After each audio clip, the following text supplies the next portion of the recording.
The rain in Chicago didn't just fall. It hammered the city with a rhythmic, industrial malice, drumming against the steel skeletons of the fire escapes and turning the asphalt of the South Loop into slick, black mirrors reflecting the neon bleed of the night. Inside apartment 5B, the air was stale, smelling faintly of acetic acid and old paper, the scent of a darkroom, or perhaps the scent of memories trying to preserve themselves against the rot of time. Leo Thorne sat in the gloom, illuminated only by the amber streetlights filtering through the weeping glass of his window and the solitary, clinical glow of a desk lamp. He was a man composed of sharp angles and restless energy, currently contained in a moment of deceptive stillness. In his hands, he held a Leica M6, a battered piece of German engineering that had seen more war zones and crime scenes than most veteran police officers. The black paint on the brass body was worn down to the gold metal underneath at the corners, a testament to the friction of a life lived through a viewfinder. He wasn't taking pictures, not tonight.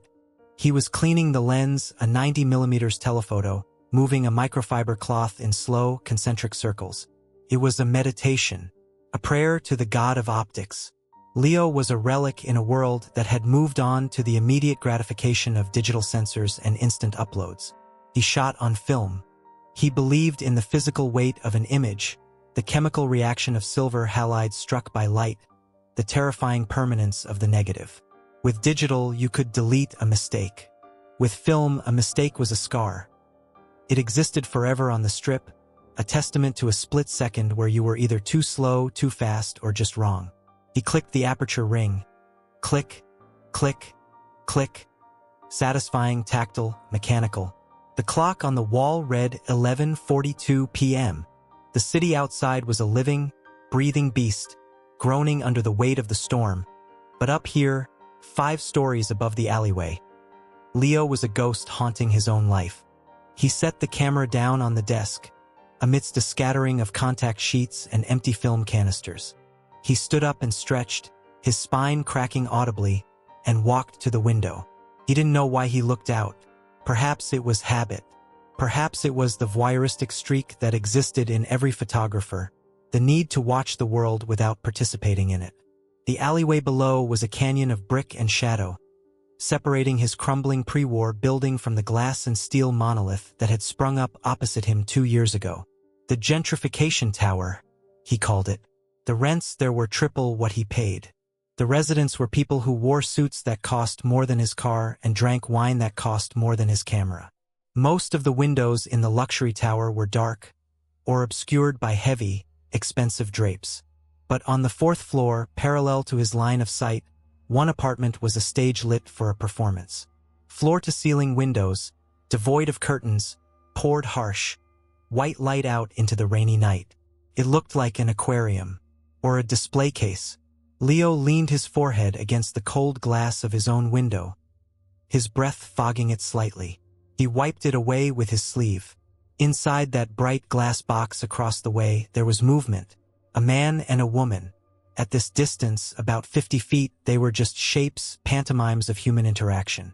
The man was wearing a charcoal suit, cut slim, pacing back and forth with the agitation of a caged tiger. The woman was seated on a beige minimalist sofa, her posture collapsed, her face buried in her hands. She was wearing a white dress, something elegant, perhaps a cocktail dress, now looking out of place in the stark violence of the argument. Leo watched, initially with a detached curiosity. Arguments happened. People fought. It was the background noise of the city. But there was something about the man's body language, the way he chopped the air with his hand, the way he leaned over the woman, invading her space, that set off a primitive alarm in Leo's brain.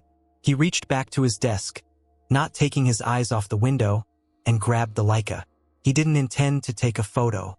He just needed to see better. He raised the viewfinder to his eye, the heavy glass of the 90mm lens acting as a telescope, compressing the distance between his world and theirs. He twisted the focus ring. The blur resolved into sharpness. The grain of the scene became clear. The man's face swam into focus. It was a handsome face, jawline square, hair silvering at the temples in a way that suggested wisdom rather than age. Leo froze. He knew that face. Everyone in Chicago knew that face. It was plastered on billboards, on the sides of buses, on the flyers currently clogging the gutters in the rain. Senator Richard Vane, the law and order candidate, the man promising to clean up the streets, to bring an iron fist to the chaos of the city. He was polling 10 points ahead. He was the golden boy of the political machine. And right now, the golden boy looked like he was about to explode. Through the lens, Leo could see the veins bulging in Vane's neck. He was screaming, though the storm swallowed the sound. The woman looked up, her face tear-streaked, her mouth moving in a desperate plea. Leo adjusted his grip on the camera. The photojournalist in him began to calculate the exposure. ISO 400 film pushed to 1600. Shutter speed 1/60th of a second. Wide open aperture at f/2. It would be dark, moody, but visible. Don't do it. A voice in his head warned. This isn't news. This is a domestic dispute. Put the camera down. But he didn't put it down. His finger hovered over the shutter release. The tension in the other apartment spiked. Vane grabbed the woman by the hair, yanking her head back. The violence was sudden, shocking in its fluidity. The woman thrashed, her hands clawing at his wrist. Click. The shutter fired.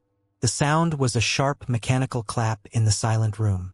Leo wound the film advance lever. Crank. He was locked in now.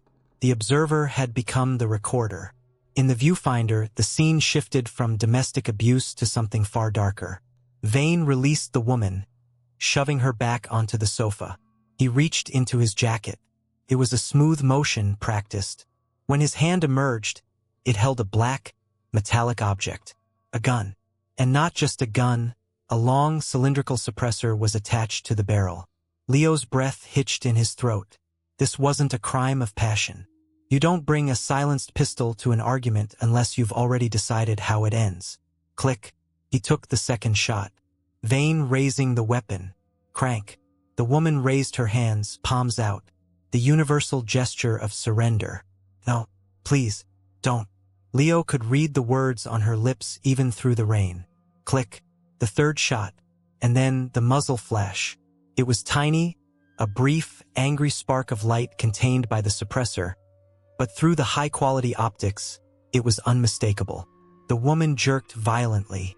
Her head snapped back.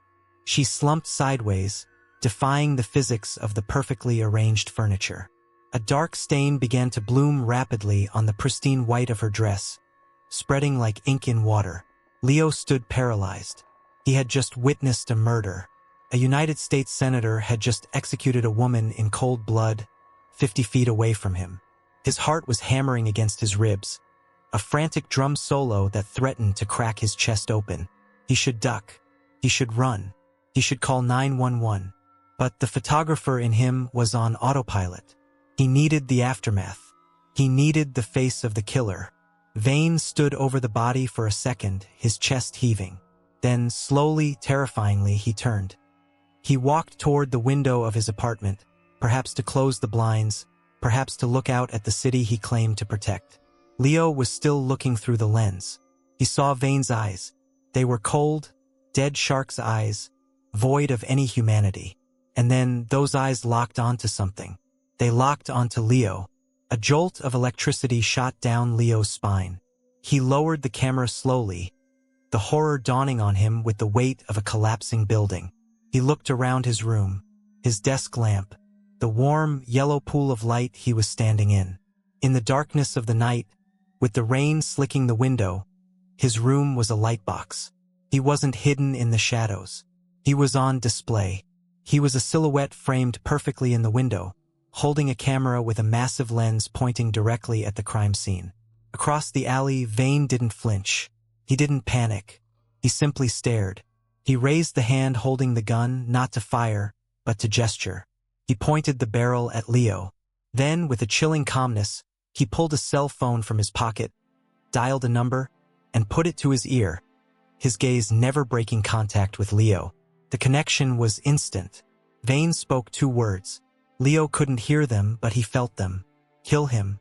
Leo dropped to the floor, scrambling away from the window on his hands and knees, The camera clutched to his chest like a holy relic. The spell was broken. The observer was now the prey. The silence of his apartment was suddenly deafening, amplifying the rush of blood in his ears. He looked at the camera. Inside that small metal canister was the end of a career, the end of a life, the end of a political empire. It was the most dangerous object in Chicago. He had to move. He had to think. He crawled to his desk, his hands shaking so violently he almost dropped the Leica. He hit the rewind release button on the camera body and began to crank the rewind knob. The friction of the film winding back into the canister felt agonizingly slow. Zip, zip, zip. He could imagine the elevator doors opening in the lobby of his building. He could imagine the heavy boots on the stairs. Vane wouldn't call the police. He would call the people who cleaned up messes. Pop. The tension on the crank released. The film was safe in the canister.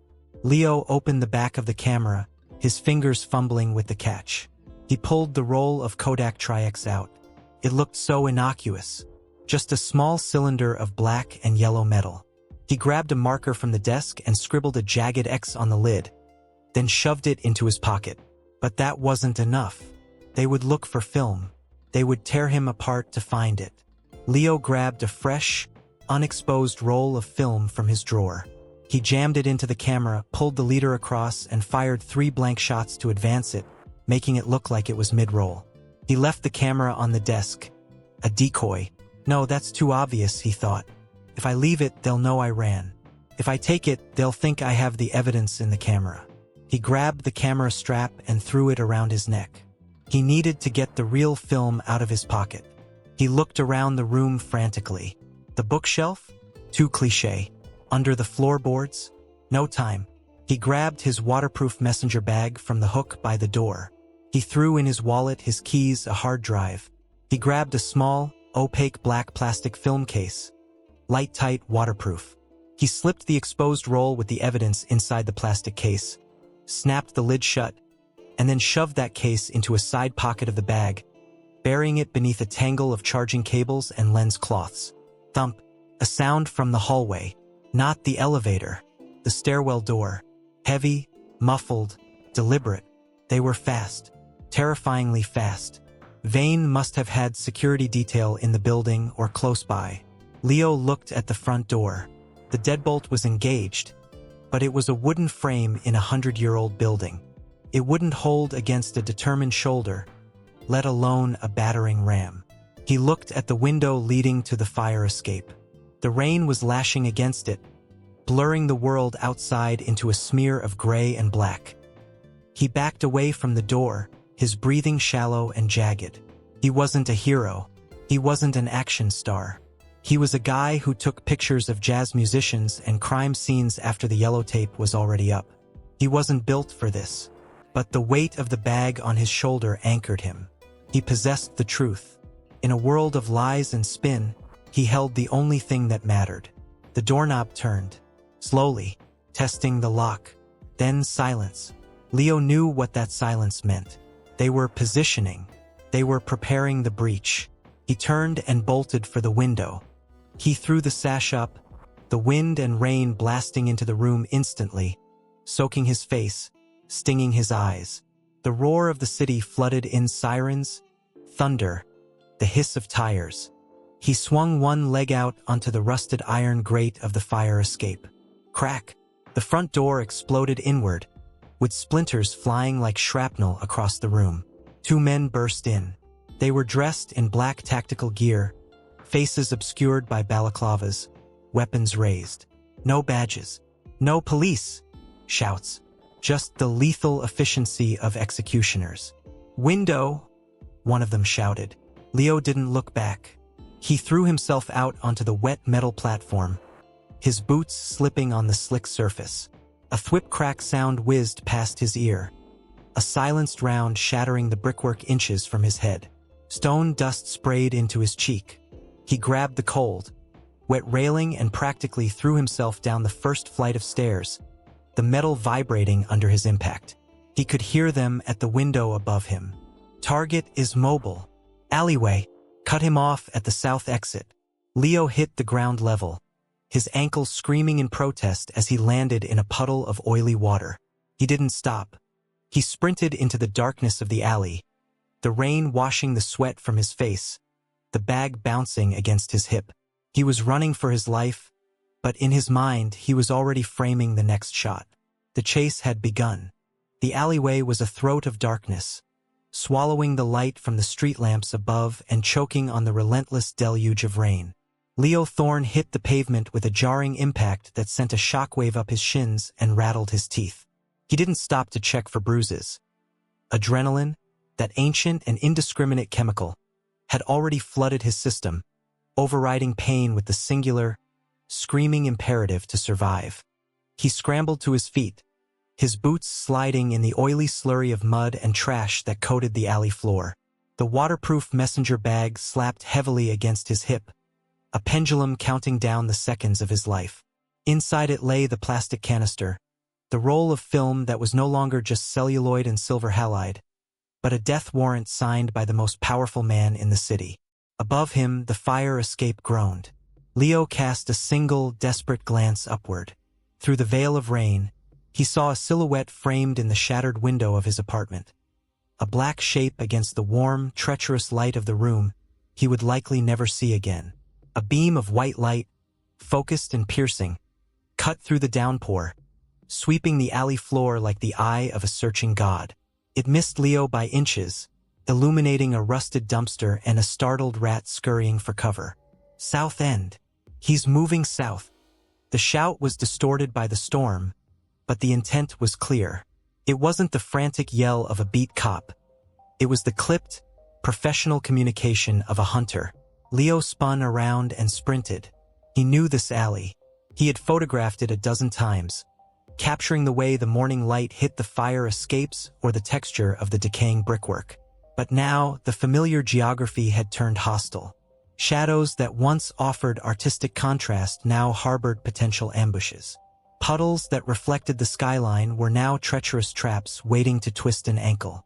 He kept his head down, his chin tucked into the collar of his soaked jacket, making himself small, a moving shadow within the shadows. He burst out of the alley's mouth onto the side street. It was deserted.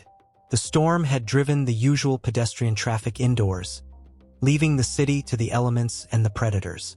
The wind howled through the concrete canyons of the South Loop, tearing at the awnings of closed shops and whipping rain into horizontal sheets. Leo didn't run down the center of the sidewalk. He hugged the walls, moving from the cover of a recessed doorway to the shelter of a parked delivery truck. His mind was racing, a chaotic slideshow of the last 5 minutes.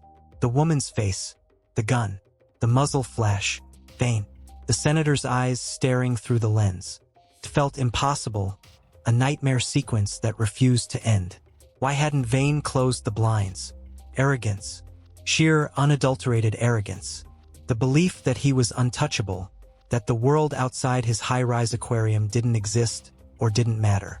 Leo had punctured that bubble, and now the universe was collapsing in on him to correct the error. A black SUV screeched around the corner 2 blocks up, its tires hydroplaning slightly on the wet asphalt. It didn't have police lights. It was a sleek, matte black heavy-duty vehicle, the kind that government agencies use to transport VIPs or bodies. Its headlights were off, relying on the ambient city glow, prowling like a shark in dark water. Leo threw himself behind a concrete planter outside a bank. He pressed his back against the rough stone, his breath coming in ragged, steaming gasps. He clutched the Leica M6 hanging around his neck. The decoy. He had to remember it was a decoy. If they caught him, he had to make them believe this was the camera, this was the film. But he couldn't let them catch him yet. They wouldn't just arrest him. They would verify. And once they realized the film in the camera was blank, the torture would begin. They needed the negative. Without the negative, Vane was just a rumor. With it, he was a convict. The SUV rolled past slowly. Leo could hear the hum of its engine, a low, predatory growl. He didn't dare peek. He waited until the sound of the tires on wet pavement faded toward the next intersection. He needed to get off the street. The grid was a trap. They would have the perimeter locked down in minutes. Vane had resources, He had connections in the PD, private security contractors, maybe even worse. Leo needed the underground. The L train station was 4 blocks east, but the elevated platforms would be exposed. He needed the subway, the red line. He pushed off the planter and ran again, cutting across the street against the light, dodging a solitary taxi that honked aggressively before disappearing into the mist. Leo ignored it. He was running on pure instinct now, his photographer's eye scanning the environment not for composition, but for cover. Lines of sight, vanishing points, depth of field. Every corner was a blind spot. Every parked car was a shield. He turned onto Wabash Avenue. The roar of the L train overhead provided a momentary auditory cover. As he passed a construction site, a chain-link fence covered in green mesh rattled violently in the wind. A sign read, "Future home of Vane Tower, revitalizing Chicago." The irony tasted like copper in his mouth. He was running from the man who was rebuilding the city in his own image, a city where inconvenient women could be executed in penthouses and photographers could be erased in alleyways. Leo spotted a gap in the construction fencing, a seam where the padlock had been cut, likely by squatters seeking shelter from the rain. He didn't hesitate. He slipped through the gap, the jagged wire snagging his jacket, and dropped into the mud of the excavation site. It was a chaotic landscape of dug earth, piles of rebar, and silent, yellow excavators that loomed like prehistoric beasts in the dark. The ground was a quagmire. Leo's boots sank inches deep with every step, the mud sucking at his heels, trying to hold him in place. It was exhausting. His legs burned, the lactic acid building up like fire. He stumbled over a piece of lumber, falling hard onto his hands and knees. The mud coated his palms, cold and gritty. He stayed there for a second, head hanging low, rain dripping from his nose. "I can't do this," he thought. "I'm just a guy with a camera. I'm not Jason Bourne. I'm gonna die here in the mud, next to a sign with his name on it." Then he touched the bag. The hard plastic of the film canister pressed against his side. He thought of the woman's hands, raised in surrender. She hadn't had a chance. She hadn't had an exit. He did. He owed her that much. He owed the truth that much. He pushed himself up, wiping his hands on his jeans. As he stood, a noise cut through the sound of the wind. Not the wind, not the rain. Squelch. A footstep in the mud. Close.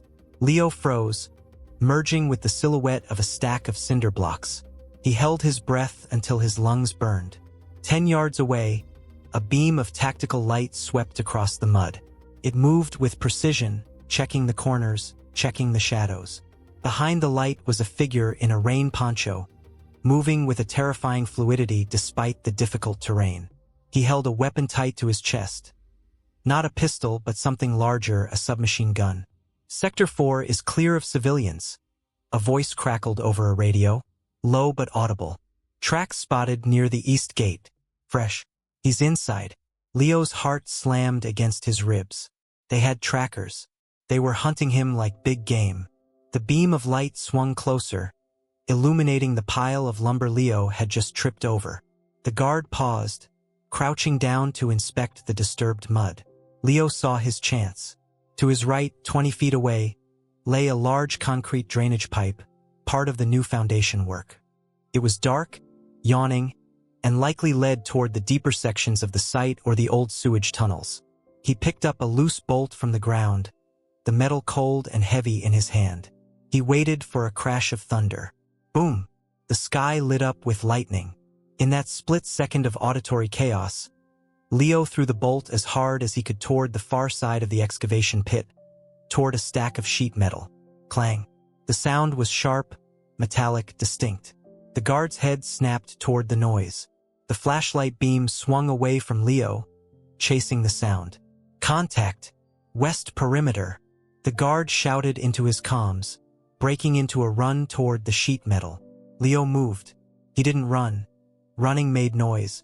He moved with the fast, rolling crouch of a combat photographer maneuvering through a fire zone. He reached the concrete pipe and slid inside. The air in the pipe was stagnant, smelling of wet concrete and mold. He crawled, the rough surface scraping his knees through his jeans. He could hear shouting behind him now. More lights were sweeping the pit. They were converging on the noise. The pipe angled downward. Leo let gravity take him, sliding deeper into the bowels of the city. He emerged into what looked like an old basement foundation, a relic of a building that had been demolished to make way for the new tower. It was a labyrinth of brick arches and crumbling walls.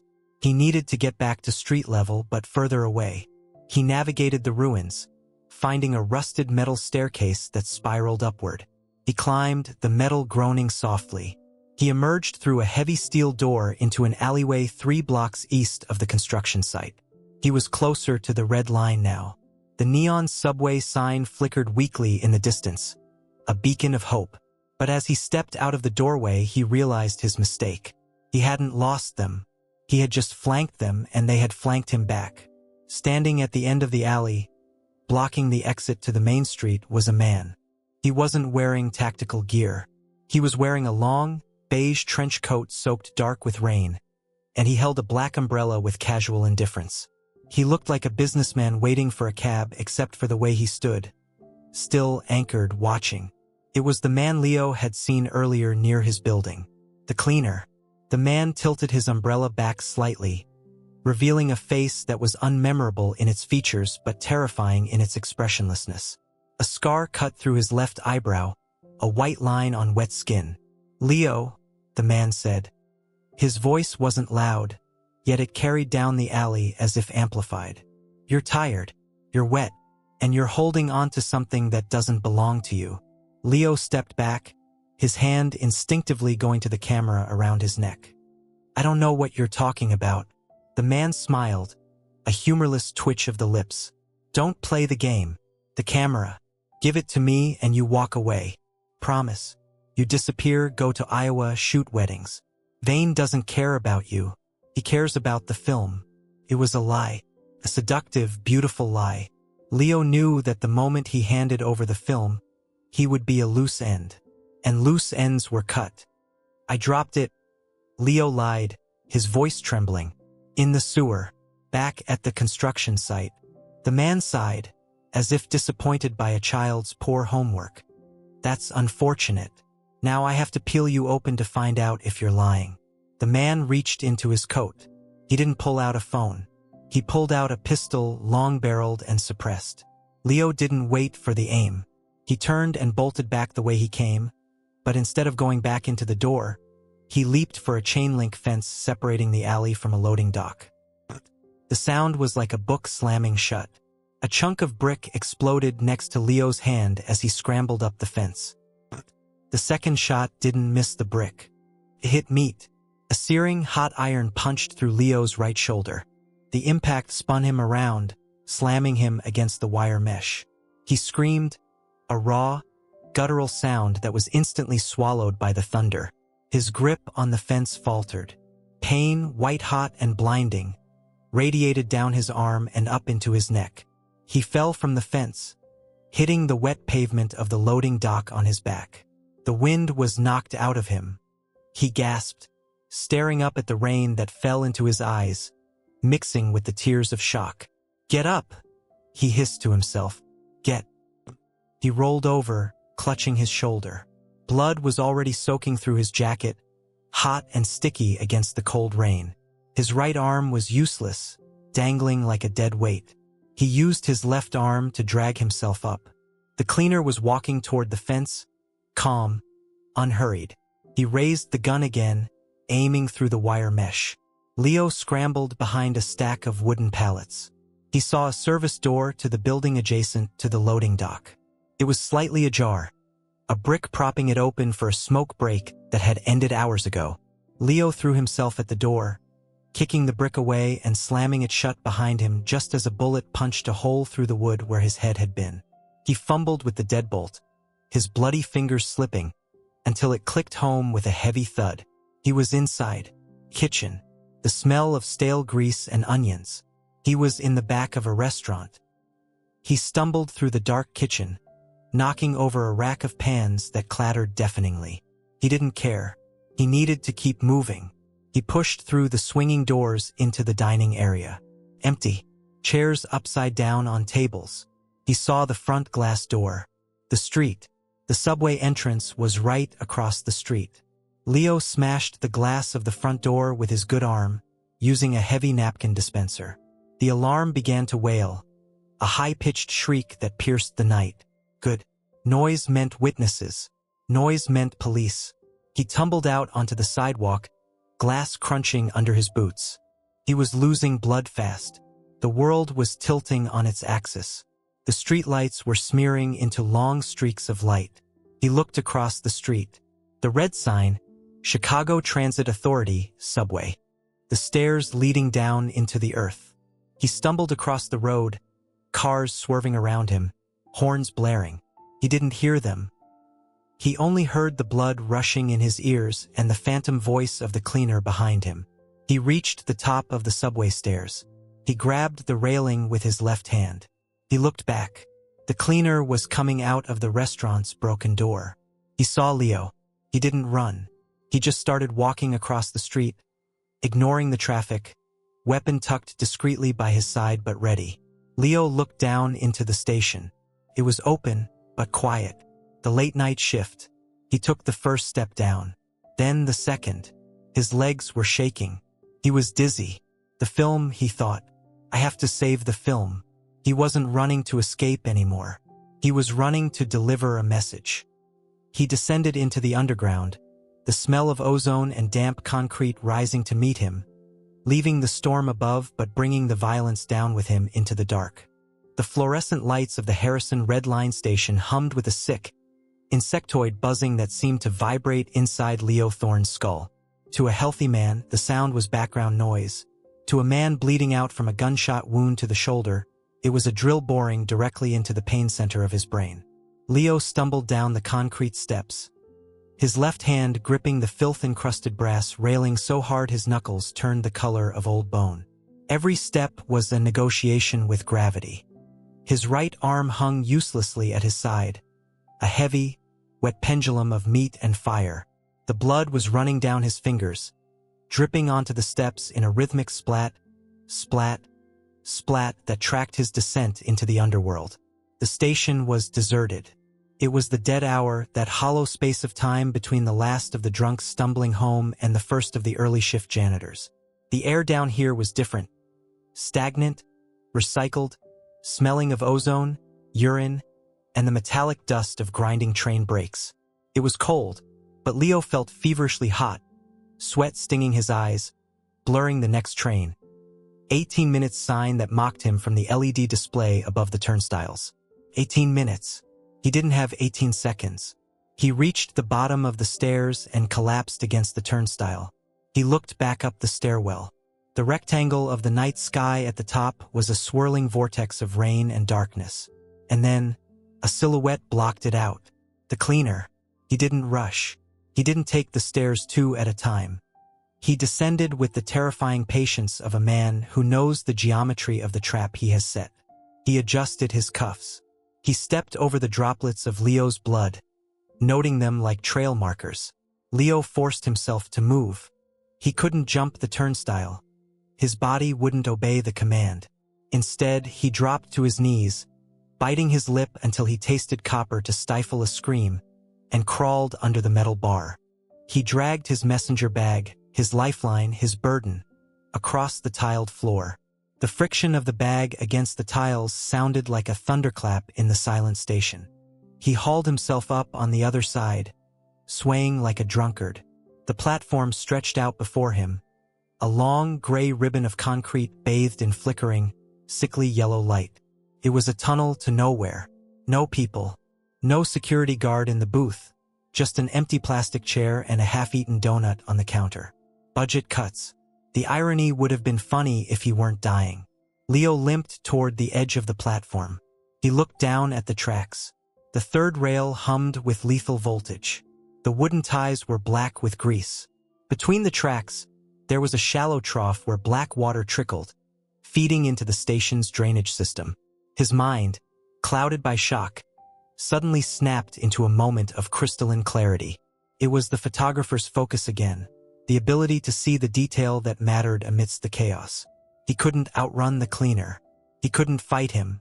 If he kept the film, they would take it from his corpse.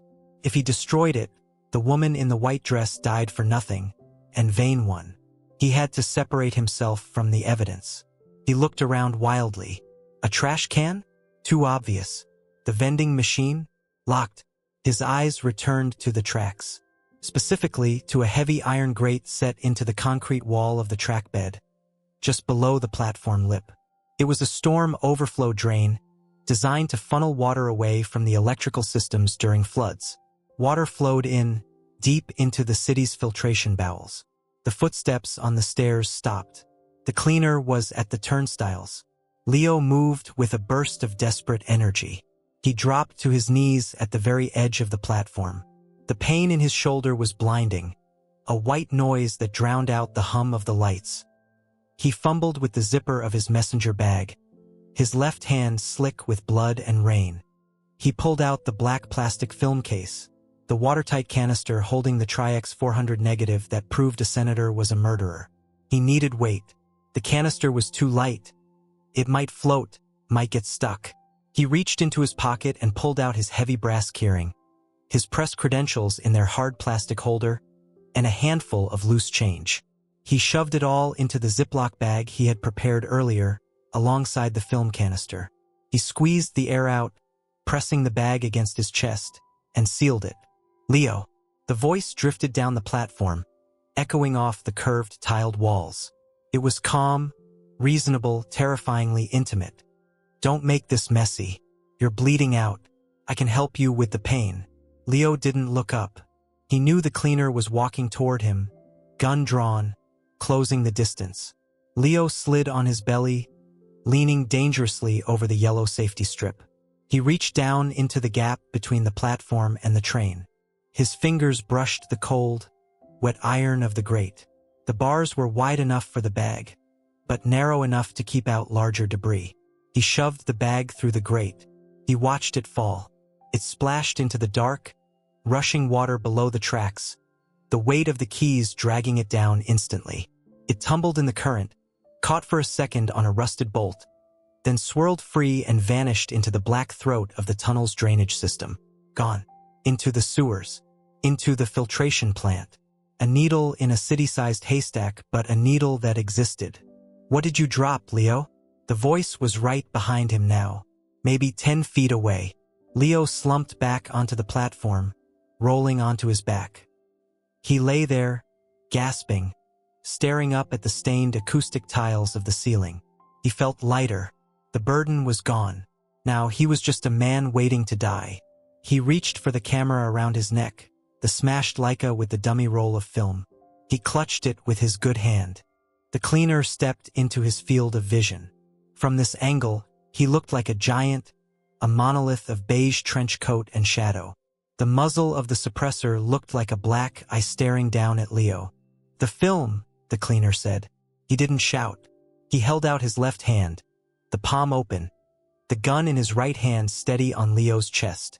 Leo coughed, a wet, rattling sound that brought up blood. He raised the camera weakly. "It's inside," he wheezed. "Rewound it. Before you breached." The cleaner stared at him, analyzing the micro-expressions, looking for the lie. He kicked Leo's leg hard. Leo cried out, his body curling instinctively around the pain in his shoulder. "Don't lie to me, photographer. You threw something on the tracks." "Lens cap," Leo lied, the words slurring. "Slipped." The cleaner knelt down, keeping the gun trained on Leo's heart. He reached out and snatched the camera from Leo's grip.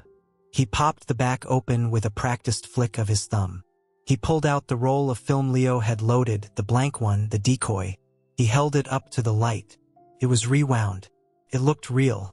For a second, the tension in the air held perfectly still. The cleaner looked at the film, then at Leo. "You're a smart kid," the cleaner said softly. "But Vane doesn't like loose ends. And you've seen too much face." He pocketed the film. He stood up. He racked the slide of his pistol. The sound was a metallic clack-clack that signaled the end of the story. Leo closed his eyes. He thought of the woman in the window. He hoped her name wasn't forgotten. He hoped the water in the sewers was flowing fast. He hoped someone someday would find that bag.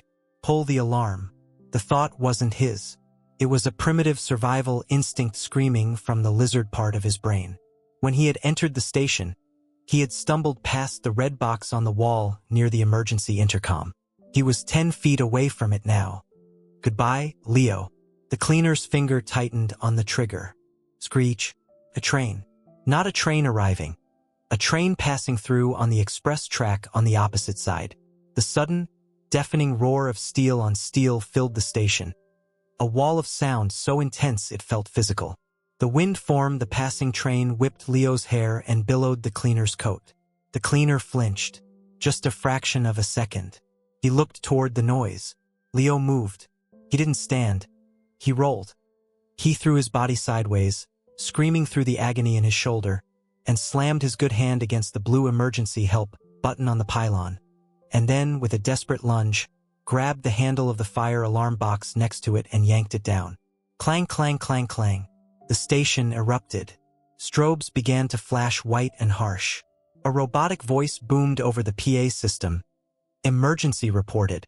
Please evacuate the station. Emergency personnel dispatched. The cleaner cursed. The sound was lost in the cacophony. He aimed the gun again, frustration breaking his calm mask. He fired. Thwip.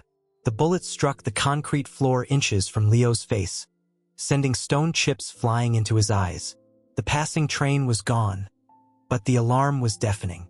The cleaner looked up toward the stairs. He heard something else now, not just the alarm. Sirens. Close. The glass break at the restaurant across the street had already summoned the police. They were descending the stairs. Police! Drop it! A voice bellowed from the turnstiles above. The cleaner looked at Leo one last time. It was a look of pure, cold promise. This isn't over. He holstered his weapon in a blur of motion, turned and sprinted. Not back up the stairs, but toward the end of the platform, leaping down onto the tracks and disappearing into the dark tunnel, moving away from the incoming police. Leo lay on the cold tiles, the strobe lights pulsing against his eyelids like an erratic heartbeat. The alarm was a lullaby now. The pain was receding, replaced by a numb, cold, heavy sensation that started in his toes and worked its way up. Boots thundered on the stairs. Heavy, uniformed boots. Man down. We have a man down. Gunshot wound. Hands were on him. Rough, urgent hands. Someone was applying pressure to his shoulder. It hurt, but the pain felt distant, like it was happening to someone else. Stay with us, buddy. Stay with us. What's your name? Leo tried to speak. He wanted to tell them about the drain, about the bag, about Vane, but his tongue felt too thick. The darkness was creeping in from the edges of his vision, a vignette closing the shutter on his consciousness. He managed to lift his left hand, pointing vaguely toward the tracks, toward the grate. The water. He whispered. He's delirious. Get the paramedics down here. Now. The picture. Leo breathed, and then the shutter clicked closed. The world went black. The darkness wasn't empty. It was filled with images. Snapshots. Click. The woman laughing at a dinner party years ago. Click. Vane shaking hands with the mayor, smiling that shark smile. Click. The muzzle flash. Click. The bag hitting the water. Leo floated in the void. Time had no meaning. He was in the developer bath, waiting to see if he would emerge as an image or fade into nothingness. When the light came back, it wasn't the harsh strobes of the subway. It was the sterile, steady white of a hospital room. And the sound wasn't an alarm. It was the rhythmic beep, beep, beep of a cardiac monitor. Leo opened his eyes. The ceiling was white. The walls were white. He felt heavy, anchored to the bed by tubes and wires. His right shoulder was a block of encased ice. Numb, stiff, heavily bandaged. He blinked, trying to clear the fog of anesthesia. His mouth tasted like cotton and old metal. He's waking up. A voice from the corner of the room. Deep, gravelly, tired. Leo turned his head slowly. Sitting in a plastic chair, reading a crumpled newspaper, was a man who looked like he had been carved out of granite and left out in the rain for too long. Detective Miller. Leo knew him. Miller was homicide. He was one of the few good ones left in a department rotting with corruption. But he was tired. He was always tired. Miller folded the newspaper and stood up, walking to the side of the bed. He looked down at Leo with a mixture of pity and professional suspicion. "Welcome back to the land of the living, kid," Miller said. "You've been out for 2 days. Lost a lot of blood. Surgeon said the bullet chipped the scapula. Missed the lung. You're lucky. Or blessed. Or both." Leo tried to sit up, but a wave of nausea pushed him back down. "Water," he croaked. Miller poured a cup from a plastic pitcher and held the straw to Leo's lips. Leo drank greedily. Where am I?" "Northwestern Memorial. You're in protective custody, technically. Though right now, it's just me and a uni outside the door." Memory rushed back to Leo like a physical blow. The subway, the cleaner, the bag, the film, Leo gasped, gripping Miller's wrist with surprising strength. Did you get the camera?" Miller pulled a chair closer and sat down, his expression grim. He reached into his coat pocket and pulled out a plastic evidence bag. Inside was the Leica M6, smashed. The lens was shattered, the body dented, and next to it a developed strip of negatives. "We developed the roll inside," Miller said softly. "The one the perp took? No. We found this one in the camera he smashed on the platform. We processed it." Leo held his breath.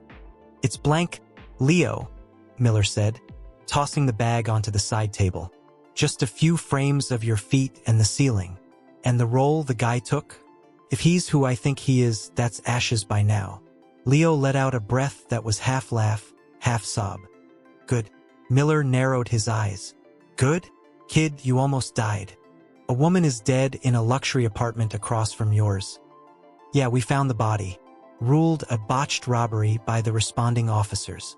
Vane's people are already spinning it. They're saying you're a stalker, a paparazzi creep who broke in and got shot by private security." Miller leaned in, his face inches from Leo's. "I know Vane. I know he's dirty, but I can't touch him without evidence. You were there. I know you saw it. But if the photos are gone, you're just a witness with a bad reputation and a bullet hole.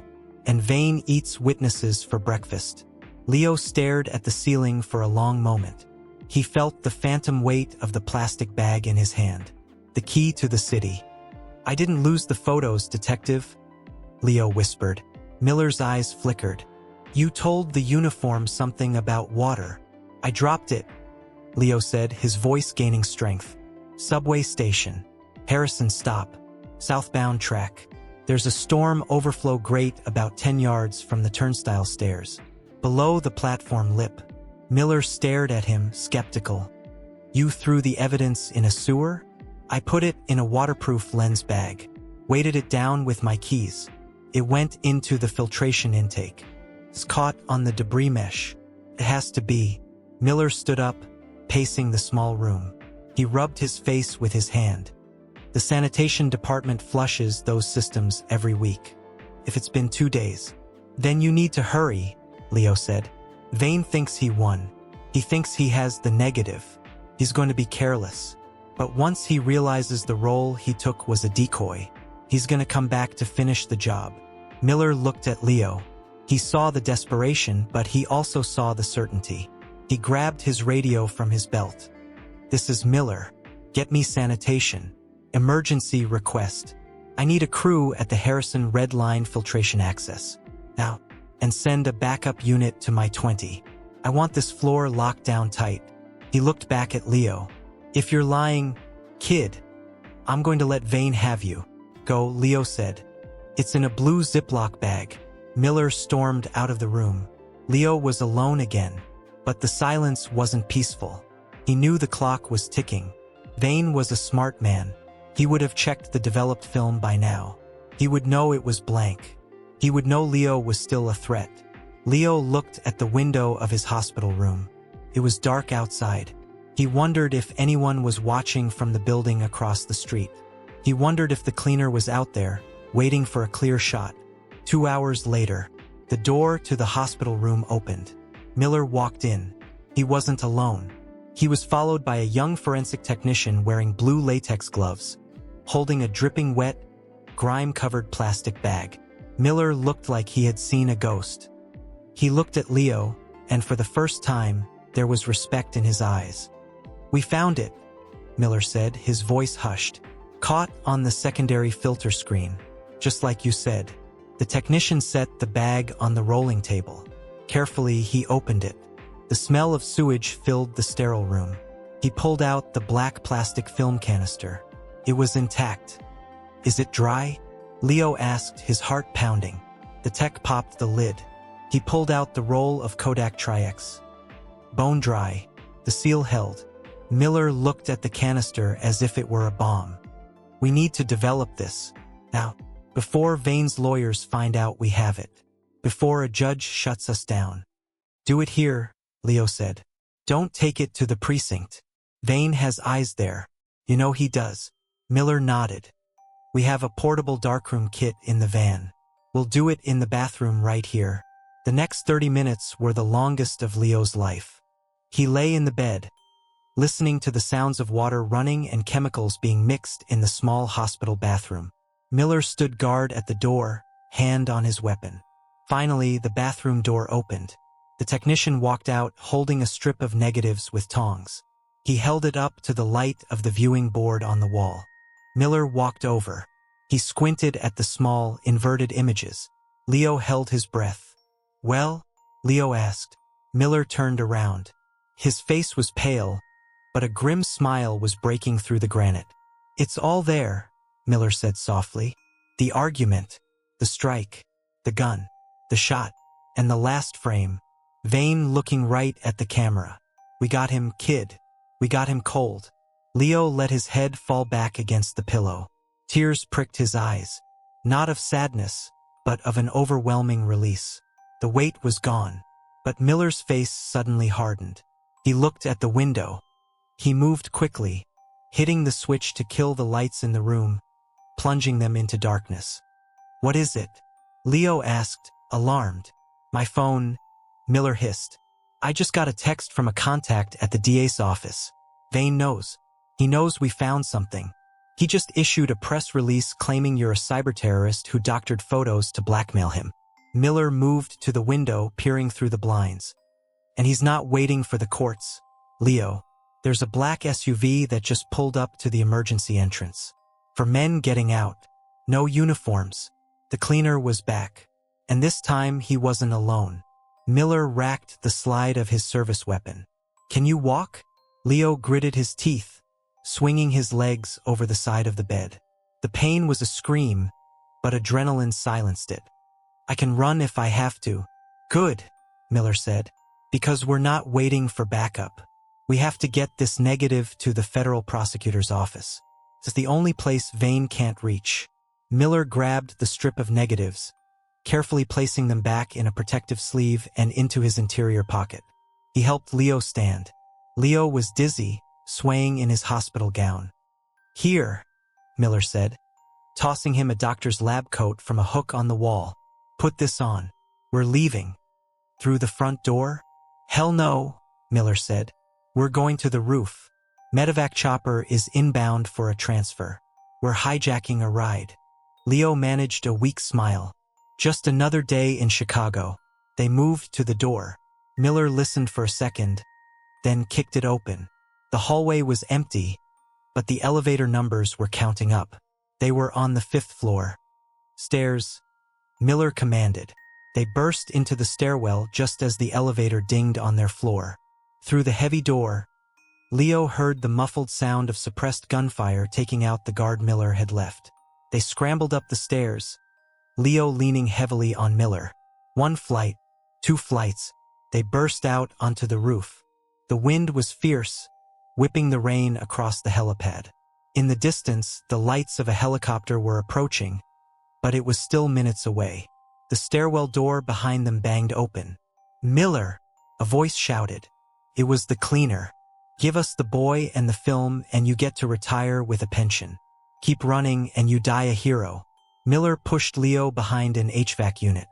He peeked out, firing 2 shots to suppress the pursuers. "I never liked retirement anyway," Miller shouted back. The rooftop was a kill box. They were trapped between the edge of the building and the men coming through the door. And the helicopter was their only way out. Leo looked at Miller. "Give me the gun," Leo said. Miller looked at him like he was crazy. "You're a photographer." "I'm a quick learner," Leo said, his eyes hard. "And I'm done running." The wind on the roof of Northwestern Memorial Hospital was not merely air. It was a physical assault, a freezing, wet wall that slammed against Leo Thorne's chest, threatening to peel him away from the rusted metal of the HVAC unit he was cowering behind. The rain here was horizontal, driven by the gale coming off Lake Michigan, turning the rooftop into a slick, black skating rink of death. Beside him, Detective Miller was a solid, breathing statue of grit. The older man didn't look at Leo when he demanded the gun. He didn't even blink. He just racked the slide of his service weapon again, checking the chamber with a muscle memory born of 30 years on the force, and spat a stream of rainwater mixed with tobacco juice onto the gravel. "You're a photographer, not a cowboy," Miller growled, his voice barely audible over the howling wind and the distant, thrumming beat of rotors cutting through the night. "You stick your head up, you lose it. You want to help? Watch the stairwell door. If it opens again, you scream. That's your job." Leo clamped his mouth shut, the taste of bile and adrenaline coating his tongue. He pressed his back against the vibrating metal housing of the air conditioner. His shoulder, the one with the hole in it, was screaming, a high-pitched agony that pulsed in time with his heart, but fear was a potent anesthetic. He gripped the lapels of the stolen doctor's coat, his knuckles white. He wasn't a soldier. He was a man who captured moments, he didn't create them. But right now, the moment was capturing him. "Miller." The voice drifted across the roof, distorted by the wind but unmistakable. It was the cleaner. He was somewhere near the access door, shielded by the concrete bulkhead. "There's nowhere to go. The airspace is closed. Give me the negative and I walk away. You can tell your superiors you lost us in the chase. Nobody has to die tonight." Miller peeked around the corner of the HVAC unit, fired 2 rapid, controlled shots, pop-pop, and ducked back as a hail of return fire sparked off the metal inches above his head. Sparks showered down on Leo, hot and biting. "He's lying," Miller muttered, checking his magazine count. "He's got 2 guys flanking left. They're trying to triangulate us. Where the hell is that bird?" As if summoned by the detective's curse, the sky to the east tore open. A spotlight, blindingly bright, cut through the rain, sweeping across the wet tar of the roof. The thwop-thwop-thwop of helicopter blades grew from a distant hum to a deafening roar that vibrated in Leo's sternum. It was a medevac chopper, red and white, banking hard against the wind, searching for the landing pad marked with a white cross 20 yards away from their position. "That's our bus," Miller yelled, grabbing Leo by his good arm. "When it touches down, we run. You don't stop. You don't look back. You dive for the door. They'll shoot us before we get there." Leo shouted back, shielding his eyes from the spotlight. "I'll cover you. Go." The helicopter flared, its nose pitching up as it settled over the pad. The downdraft was tremendous, flattening the rain against the roof and sending loose gravel flying like shrapnel. The side door of the chopper slid open, and a flight medic in a helmet leaned out, looking confused, scanning the roof for the patient transfer team that wasn't there. "Now!" Miller roared. He broke cover, not running away, but stepping out into the open to lay down a base of fire. He aimed at the shadows near the stairwell door and unleashed a steady rhythm of shots, forcing the cleaners' team to keep their heads down. Leo scrambled up. His legs felt like lead pipes filled with water. He slipped on the wet tar, his boots scrabbling for purchase, falling onto his hands. The pain in his shoulder spiked so hard his vision grayed out for a second. Get up or die." He forced himself forward, running in a low crouch toward the deafening whirlwind of the helicopter. From the periphery of his vision, he saw a muzzle flash from the far left corner of the roof. The cleaner had moved. He had a clear line of sight. Ping. A bullet struck the tarmac a foot from Leo's boot. Ping. Another one hit the skid of the helicopter, sparking violently. The flight medic's eyes went wide. He realized this wasn't a medical transfer. It was a hot extraction. To his credit, he didn't signal the pilot to lift off. He waved frantically at Leo. "Come on, move." Leo reached the chopper. The wind from the rotors was trying to throw him back. He lunged for the open door, grabbing the medic's outstretched arm. The medic hauled him in, dragging him across the diamond plate floor of the cabin. Leo tumbled into the back, gasping for air. He spun around. Miller, the detective, was still out there. He was backing toward the helicopter, firing with one hand, his trench coat billowing like a cape. He was exposed. The cleaner stood up from behind a vent pipe, raising his submachine gun. He wasn't spraying and praying. He was taking aim. "Miller, look out!" Leo screamed, though the sound was swallowed by the turbine whine. Miller turned to run for the chopper. The cleaner fired. A short, controlled burst. Miller's leg buckled. A spray of red mist erupted from his thigh. He stumbled, falling hard onto the wet gravel, 10 feet from the helicopter. "No!" Leo scrambled toward the door, but the medic held him back, strapping a safety belt across the entry. Miller didn't stay down. With a groan that must have been primal, he rolled onto his back and fired 3 shots at the cleaner, forcing the assassin to duck. Then, dragging his wounded leg, Miller crawled. He clawed at the tarmac, pulling himself inch by inch toward the skid of the hovering aircraft. The cleaner popped up again, leveling his weapon for the kill shot. Leo saw the pilot look back, terror in his eyes. He was about to pull the collective and lift off. "Wait!" Leo grabbed the medic's headset, jamming it against his ear. "Don't leave him. He's a federal officer." The pilot hesitated. Miller reached the skid. He threw his gun into the cabin and grabbed the metal bar with both hands. "Go, go, go," Miller screamed, his face a mask of agony and rain. The helicopter surged upward. The sudden lift swung Miller's body out, dangling him over the edge of the roof. Leo unbuckled the safety strap, ignoring the medic's shouts, and threw himself to the floor. He reached out, grabbing the back of Miller's trench coat. "I got you," Leo yelled.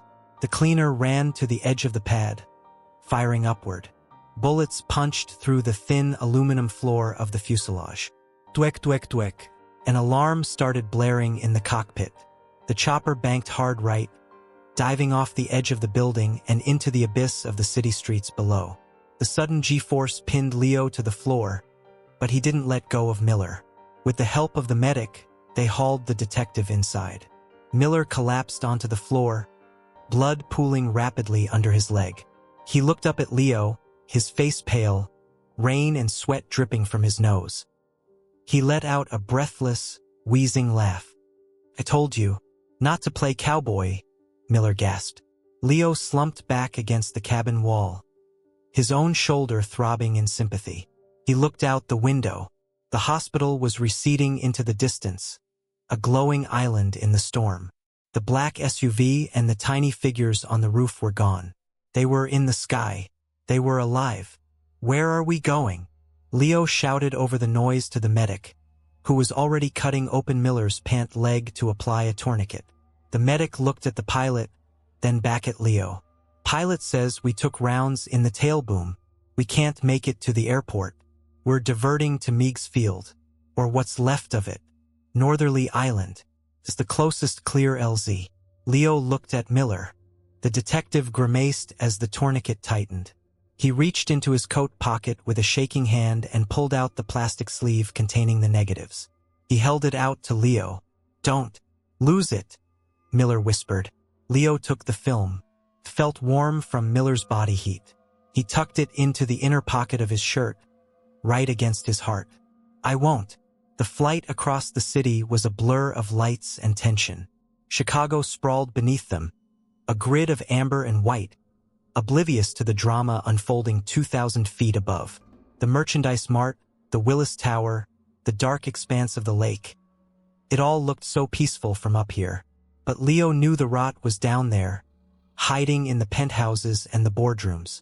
The helicopter touched down hard on the wet grass of Northerly Island, bouncing once before settling. The turbine whined down. Before the blades had even stopped spinning, two unmarked sedans raced across the tarmac, blue lights flashing behind their grills. Leo tensed. Are those them? Miller, pale as a sheet but conscious, shook his head. No, I called the feds before we went to the roof. That's the cavalry. The doors of the sedans opened. Men in windbreakers with FBI emblazoned on the back swarmed the helicopter. A woman in a sharp pantsuit stepped out of the lead car, holding an umbrella that seemed wholly inadequate for the storm. She walked with a purpose that cut through the chaos. The medic helped Leo and Miller out of the chopper. Miller was immediately loaded onto a stretcher, but he waved the EMTs off for a second as the woman approached. Detective Miller, she said, her voice crisp and authoritative. I'm Sarah Jenkins, Assistant U.S. Attorney. You've caused quite a mess tonight. Just doing my civic duty, counselor, Miller wheezed. He pointed a trembling finger at Leo. He's the witness. He has the package. Jenkins turned her gaze to Leo. She had eyes like flint, hard, assessing, intelligent. She looked at his blood-soaked shoulder, his mud-caked boots, the wild look in his eyes. You're Thorne. Yes, Leo said, his voice hoarse. Do you have it? Leo reached into his shirt and pulled out the negatives. He didn't hand them over immediately. He held them tight. Senator Vane. He killed a woman. I saw it. I have the proof. Jenkins looked at the film, then back at Leo. She extended her hand. Mr. Thorne, if what you say is true, you just became the most important asset in the Northern District of Illinois. And the biggest target. Give me the film. I'll start the chain of custody right here, right now. Leo hesitated for a fraction of a second. This strip of plastic was the only thing that had kept him alive. Giving it up felt like disarming himself. But he looked at Miller, who gave a weak nod from the stretcher. Leo placed the negatives in her hand. Jenkins didn't smile. She slipped the film into a heavy evidence bag held by an agent next to her. Get them out of here, she ordered. Safe house. Level 4 protocol. No phones, no internet, no contact with the outside world until I say so. The safe house was a windowless bunker beneath the Federal Plaza in downtown Chicago. It was sterile, beige, and smelled of stale coffee and floor wax. It was a purgatory designed for witnesses who were too valuable to lose but too dangerous to keep in the open. Leo sat at a metal table, his shoulder freshly bandaged and stitched by a bureau doctor. He was wearing a gray FBI sweatsuit that was 2 sizes too big. In front of him was a styrofoam cup of lukewarm water. The adrenaline had crashed hours ago, leaving behind a hollow, vibrating exhaustion. He felt like a shell. He closed his eyes, and the images flashed again. The woman falling, the muzzle flash, Miller's leg exploding. The door opened. Jenkins walked in, carrying a tablet and a file folder. She looked tired, her perfectly coiffed hair now slightly frayed at the edges. She sat down opposite him, placing the tablet on the table face down. How is Miller? Leo asked immediately. He's in surgery. He'll keep the leg, but his running days are over. He's tough. Jenkins opened the file. We processed the film. The lab confirmed it. It's authentic. No digital manipulation. The grain structure matches the batch number on the canister. The timeline matches the 911 calls. Leo let out a long breath. So you arrest him. You go to Vane's penthouse and you cuff him. Jenkins looked at him with a pitying expression. She flipped the tablet over and slid it across the table. It's not that simple, Leo. Look, the screen was playing a news broadcast. Channel 5 News. The headline banner screamed in red. Senator Vane target of extortion plot. On the screen, Senator Richard Vane stood at a podium. He looked impeccable, but his face was etched with a carefully cultivated sorrow. His wife stood beside him, holding his hand. My fellow Chicagoans, Vane said, his voice breaking with emotion. It breaks my heart to stand before you tonight under these circumstances. For weeks, my family has been the target of a disturbed individual. A man obsessed with destroying my reputation because of my stance on crime. A photo of Leo appeared on the screen. It was an old mugshot from a protest arrest 5 years ago, making him look unhinged and angry. Leo Thorne, Vane continued, is a radical activist and a stalker who has been harassing my staff. Tonight, the police have informed me that he has manufactured deepfake imagery, digitally altered pornography and violence, purporting to show me in compromising situations. He demanded $5 million to not release these fabrications. The camera zoomed in on Vane's eyes. They were moist with fake tears. I will not be blackmailed, and I will not let a cyber-terrorist dictate the future of this city. We are working with the authorities to bring this sick individual to justice. Leo stared at the screen, his mouth open. The audacity of it was breathtaking. Vane wasn't denying the photos existed. He was preempting them. He was framing the narrative before the public even saw the evidence. He's lying. Leo slammed his fist on the table. It's film. You can't deepfake a physical negative. We know that, Jenkins said calmly. But the public doesn't understand how analog film works anymore. They hear deepfake and they believe it. Vane has planted the seed of doubt. If we release the photo now, half the country will think it's Photoshop. He has an army of bots on social media already dissecting your life, calling you a drug addict, a voyeur, a failed artist. Leo felt the walls closing in. He had survived the bullets, but this was a different kind of assassination. They were killing his character. They were killing his truth. So what do we do? Leo whispered. Do we just let him win? Jenkins leaned forward. No, we take him to court. A grand jury doesn't care about Twitter bots. They care about forensic science.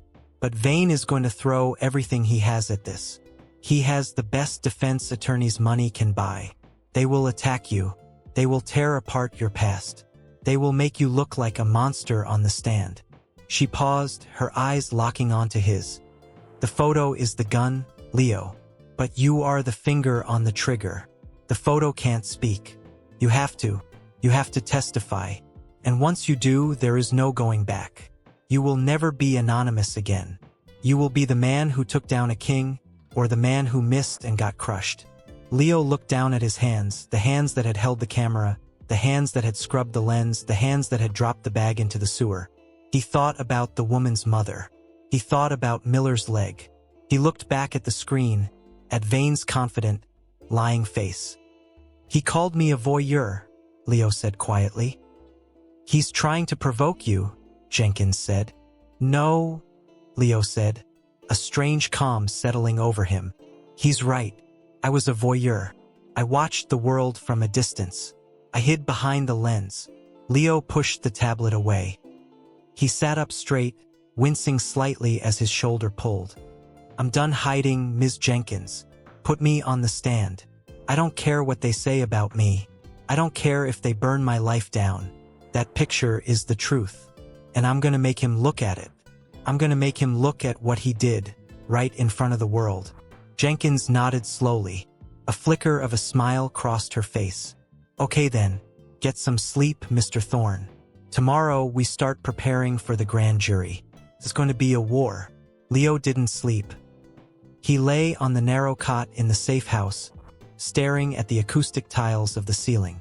He visualized the frame again, the perfect composition of light and shadow, the contrast. He realized then that the story wasn't about the murder anymore. It was about the nature of truth in a world designed to manufacture lies. Vane had money, power, and the media. Leo had a roll of plastic coated in silver and gelatin. It was David and Goliath if David was armed with a Kodak canister. He reached into the pocket of his stolen sweatsuit. It was empty. He had no camera. But for the first time in his life, he didn't need one to see clearly. The trial was coming, and Leo was ready to develop the final print. The Cook County Criminal Courthouse at 26th and California was a fortress of limestone and misery, a place where the air always tasted of stale sweat and desperation, regardless of how much floor wax the janitors applied. But today, the atmosphere inside courtroom 302 wasn't desperate. It was electric. It was the kind of high-voltage tension that preceded a lightning strike. The gallery was packed shoulder to shoulder, a sea of reporters, sketch artists, and the morbidly curious who had camped out since 4 a.m. for a seat at the trial of the century.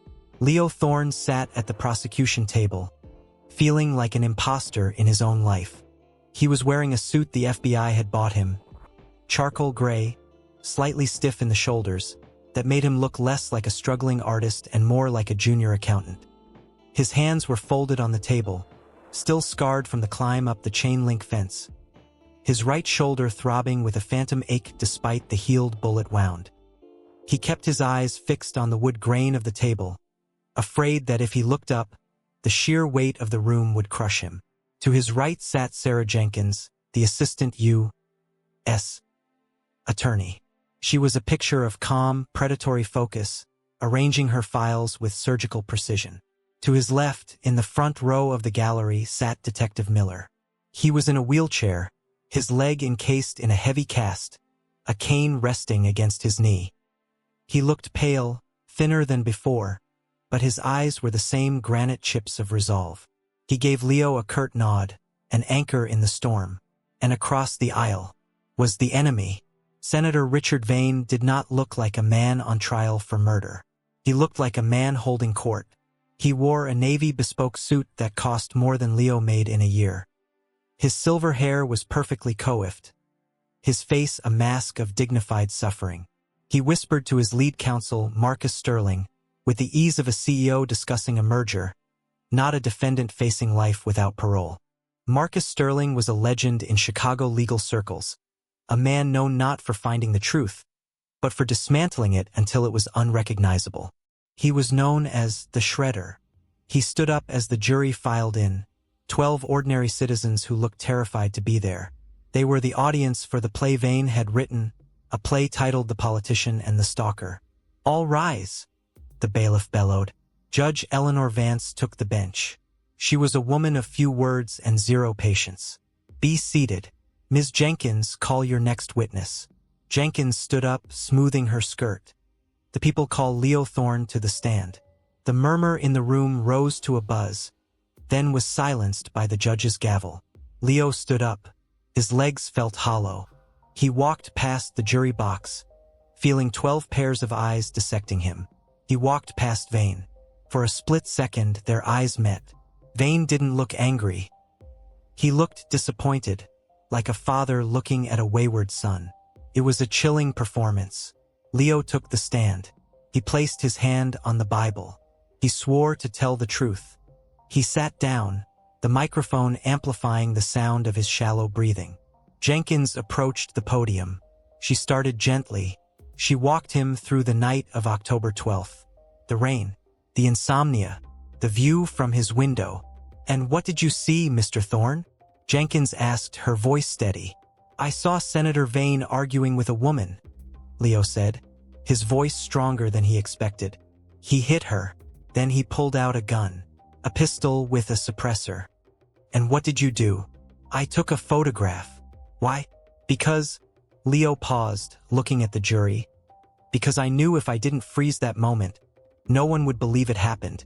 I knew who he was. I knew power protects its own. And then, he saw me. He made a call. And then men broke into my apartment to kill me." Jenkins walked him through the escape, the subway, the cleaner, the rooftop. It was a harrowing recounting, and the jury seemed captivated. Then Jenkins turned to the evidence table. She put on white cotton gloves and picked up a clear plastic sleeve containing a single 35mm negative strip. "Your Honor, I would like to introduce People's Exhibit A, the negative recovered from the Harrison Street filtration plant." "Objection." Sterling's voice cut through the room like a whip. He didn't stand up lazily, he shot up. "Prejudicial and unverified. The defense maintains that this object is a fabrication." "Overruled," Judge Vance said. "The chain of custody has been established. The jury will decide its weight." Jenkins placed the negative on a high-resolution light box connected to the massive screens in the courtroom.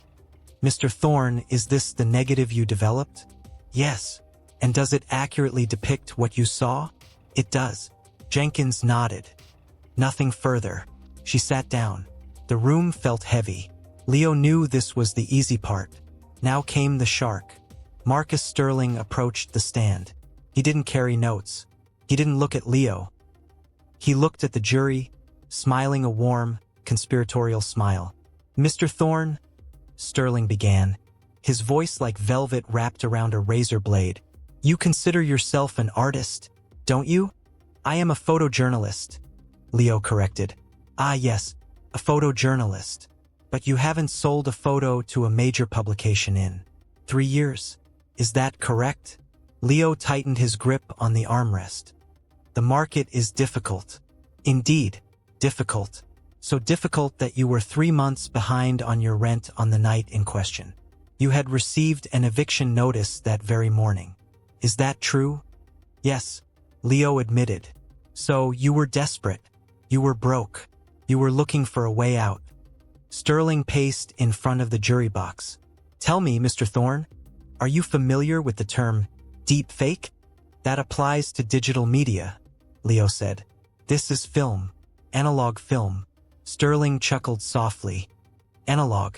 It sounds so pure, doesn't it? But you're an expert in the darkroom, aren't you? You know how to dodge and burn? You know how to splice negatives? You know how to create double exposures? How to make ghosts appear in pictures where there were none?" "That takes days," Leo argued. "I didn't have days. I had minutes."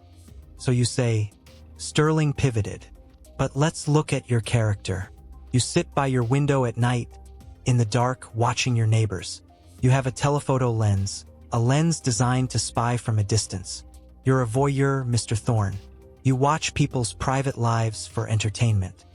"I was cleaning my equipment," Leo said, feeling the heat rise in his neck. "You were watching a private residence," Sterling snapped, his voice suddenly hard. "You invaded Senator Vane's privacy, and when you saw him arguing with a colleague, you didn't call the police. You didn't yell for help. You took a picture. He had a gun. Or so it appears in your art project," Sterling sneered. "Tell me, isn't it true that you have a history of anti-establishment activism? You were arrested 5 years ago at a protest against the Vane Development Corporation." "I was documenting police brutality," Leo said. "You were arrested for trespassing," Sterling corrected. "You hate Richard Vane, don't you? You hate what he stands for. You hate his success. You hate that he lives in a tower of glass while you live in a crumbling walk-up." "I don't hate him," Leo said quietly. "I hate that he killed that woman. A woman whose death was ruled a robbery gone wrong by the Chicago Police Department until you showed up with your magical picture." Sterling boomed.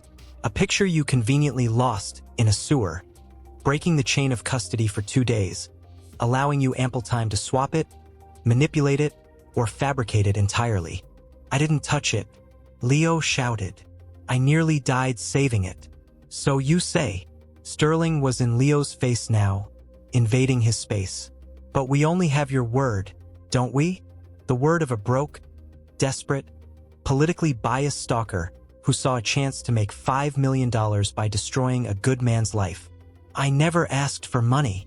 "No, you were too busy playing the hero for the cameras." Sterling turned back to the jury, spreading his hands. "Ladies and gentlemen, this isn't a murder trial. This is a hustle. This is a modern-day lynching by a man who used a darkroom trick to assassinate a senator because he couldn't beat him at the ballot box." Sterling turned back to Leo, his eyes cold. No further questions. Leo sat there, trembling. He felt stripped naked. Sterling had taken the truth and twisted it into a kaleidoscope of lies. He looked at the jury. Some of them looked skeptical. Some looked confused. Vane's narrative was working. The complexity of film, the chaotic timeline, it was all muddy water, and Sterling was the master of mud. Judge Vance looked at the clock. "Court is adjourned for lunch. We will reconvene at 1 p.m. The holding cell during the recess was a small, concrete box. Leo paced. He refused the sandwich Jenkins brought him. "He's killing me out there," Leo said, running a hand through his hair. "He's making me look like a criminal." That's his job, Jenkins said, opening a bottle of water. He's trying to make the jury hate you so they ignore the evidence. But we have the final say. We have the redirect. And we have the expert. What expert? Leo asked. I thought you said the forensic team was too dry. I called in a favor, Jenkins said, a glint in her eye. From the Eastman Kodak Company, the head of their film emulsion division. He flew in from Rochester this morning. Court reconvened. The air was heavier now, thick with the drowsy digestion of lunch and the anticipation of the kill. The prosecution calls Dr. Arthur Pendleton, Jenkins announced. Dr. Pendleton was a small man with thick glasses and a bow tie, looking every bit the scientist. He walked to the stand clutching a briefcase. Jenkins wasted no time. Dr. Pendleton, you are the chief chemist at Kodak? I am. Defense counsel has suggested that the negative in Exhibit A could have been fabricated, spliced, or digitally altered and printed back onto film in the time frame of 2 days. Is that possible? Pendleton adjusted his glasses. In theory, with Hollywood-level equipment and a team of 50 visual effects artists. Maybe, but this? He pointed to the negative on the screen. This is Tri-X 400 stock. It has a specific grain structure, a random distribution of silver halide crystals. It is organic chaos. A digital image is built on a grid of pixels. Even when you print digital to film, the grid leaves a signature, a mathematical fingerprint. He paused, looking at the jury. I have examined this negative under an electron microscope. The grain structure is continuous. There are no splice lines. There is no digital artifacting. But more importantly, Pendleton reached into his briefcase and pulled out a large diagram. We analyzed the light, the dynamic range, the muzzle flash. He pointed to the bright white spark in the photo. The intensity of light required to burn the emulsion this deeply, in contrast to the shadows of the room, follows the inverse square law of physics perfectly. To fake this, you wouldn't just need a good artist. You would need to simulate the physics of light with a level of accuracy that currently doesn't exist in CGI. He looked at Sterling, then at Vane. This is not a painting, sir. It is a burn. Light struck this plastic. The event happened. It is a physical imprint of reality. To deny this image is to deny the laws of physics. The courtroom was silent. Sterling looked bored, pretending to check his watch. But Vane was shifting in his seat. Thank you, Dr. Pendleton, Jenkins said. She stood up and walked to the center of the room. She didn't look at the jury. She looked at the screen. Your Honor, the people rest. It was a gamble. But Jenkins knew that dragging it out would only dilute the impact of Pendleton's testimony. Sterling stood up. The defense calls Senator Richard Vane. The room gasped. It was the Hail Mary. Vane was charming. He was persuasive. He was going to try to charm his way out of a murder charge. Vane took the stand. He was perfect. He cried when he talked about the victim, his staffer and close friend. He admitted to the affair. I am a sinner, Vane said, his voice trembling with practiced contrition. I cheated on my wife. I argued with her that night. I was trying to end it. She was hysterical. But I did not kill her. She was alive when I left. The intruder, the robber, he must have come in after. And the gun? Sterling asked gently. The gun in the photo? It was a prop. Vane lied smoothly. We were rehearsing a scene. She was an aspiring actress. I was helping her with lines for an audition. It was a lighter, a novelty lighter shaped like a pistol. It was absurd. It was desperate. But delivered with Vane's gravity, it sounded almost plausible. Jenkins stood up for the cross-examination. She didn't bring papers. She walked up to the podium and leaned on it. A lighter, Jenkins repeated. Yes, Vane said. A lighter that produces a muzzle flash consistent with a 9mm discharge? It was a very realistic lighter. Jenkins signaled to the tech booth. Zoom in on Sector 4 of the image. The hand. The screen magnified the grainy image. Vane's hand holding the gun. Senator, Jenkins said, her voice dropping an octave. You are left-handed, are you not? Vane blinked. I am. In this photo, you are holding the gun in your right hand. Vane smiled. Exactly. As I said, it was a rehearsal. I was holding it awkwardly. Or, Jenkins said, you were holding it in your right hand because your left hand was busy doing something else. Zoom out. The image widened. Look at your left hand, Senator. What is that? Vane squinted. In the grain near his left hip was a blur. I don't know. A shadow. It's a phone, Jenkins said. Dr. Pendleton enhanced this sector. It's an iPhone 14 Pro, and the screen is lit up. Jenkins turned to the jury. We subpoenaed the senator's phone records. At 11:42 p.m., the exact minute this photo was taken, a call was made from your device. A call to a burner number. Vane's face went rigid. You weren't rehearsing lines, Senator. You were multitasking. You were shooting a woman with your right hand while calling your cleaner with your left. Because you're that arrogant. You thought you could commit murder and order the cleanup simultaneously. Objection. Sterling screamed. Speculation. I'm not speculating, Jenkins said, slamming her hand on the podium. I'm looking at the picture. The picture you said was a fake. Now you say it's real, but it's a lighter? Which is it, Senator? Is it a fake deepfake? Or is it a real photo of you holding a toy? Vane opened his mouth, but no words came out. The charm was gone. The mask slipped. For the first time, the jury saw the shark eyes Leo had seen through the lens. Vane stammered. You looked out the window, Jenkins pressed, relentless. You looked right at him. Look at him now, Senator. She pointed at Leo. Tell him it was a lighter. Tell him. Vane turned to Leo. The two men locked eyes across the silent courtroom. The air crackled. Vane's lip curled in a snarl of pure hatred. He's a cockroach. Vane hissed. The microphone caught it. A filthy little voyeur. No further questions, Jenkins whispered. The silence that followed was deafening. Vane realized what he had said. He had broken character. He had shown the monster. Closing arguments were a blur. Sterling tried to salvage it, talking about reasonable doubt, about the unreliability of angles and shadows. But the energy had left the room. Jenkins was brief. She stood in front of the jury, holding the negative strip in her hand. We live in a world of lies, she said softly. We are told what to believe by screens, by politicians, by algorithms. But light is honest. Light traveled from that room, through the rain, through a glass lens, and struck this piece of silver. It froze a split second of time. It captured a man who thought he was a god, doing the devil's work. She placed the negative on the rail of the jury box. Don't look at the politics. Don't look at the lawyers. Just look at the light. The light tells you everything you need to know. Judge Vance gave the instructions. The jury will retire to deliberate. The 12 men and women stood up and filed out. The heavy oak door clicked shut behind them.